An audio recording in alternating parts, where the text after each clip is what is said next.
Time అంటారు. ఆ time అనేటువంటిది చాలా జాగ్రత్తగా ఉండాలి. ఇరాన్ ఈ టైం ప్రస్తుతం బాగుందనుకుంటోంది. ప్రస్తుతం ఇరాన్ ప్రోత్సాహంతోనే హౌతీలు అటు యెమెన్ నుంచి ఇటు పక్కన సిరియా నుంచి ఇజ్రాయెల్ మీద దాడి చేస్తున్నారు. ప్రపంచ వాణిజ్య నౌకల్ని దిగ్బంధిస్తున్నారు. అట్లాగే లెబనాన్లో ఉన్నటువంటి హెజ్బుల్లా ఇజ్రాయెల్ మీద దాడులు చేస్తుంది. హమాస్ రెచ్చిపోతుంది, కిడ్నాపులు చేసి మరీ కథ నడుపుతోంది.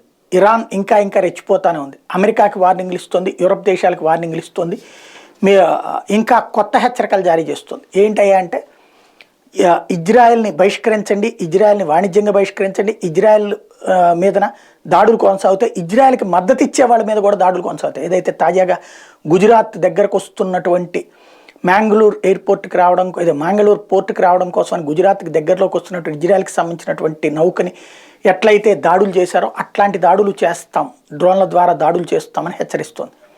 అంతా బాగానే ఉంది. టైం వస్తుంది. ఆ టైం వచ్చినప్పుడు సద్దాం హుస్సేన్ విర్రవీగాడు, ఏమైపోయింది? హిట్లర్ విర్రవీగాడు, ఏమైపోయింది? కొమైని విర్రవీగుతున్నాడు. టైం తేడా వచ్చినప్పుడు ప్రస్తుతానికి ఏంటంటే అగ్రరాజ్యాన్ని తిడతన్నాడు కానీ వాళ్ళ జోలికి పోవట్లా, ఇజ్రాయెల్ జోలికి మాత్రం పంపిస్తున్నాడు. అందరికీ మండిన రోజున ఏమవుతుంది?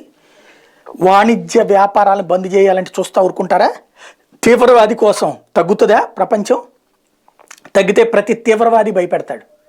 కాబట్టి రిటాలియేషన్ ప్రారంభమైందంటే బూడిదైపోతుంది ఇరాన్.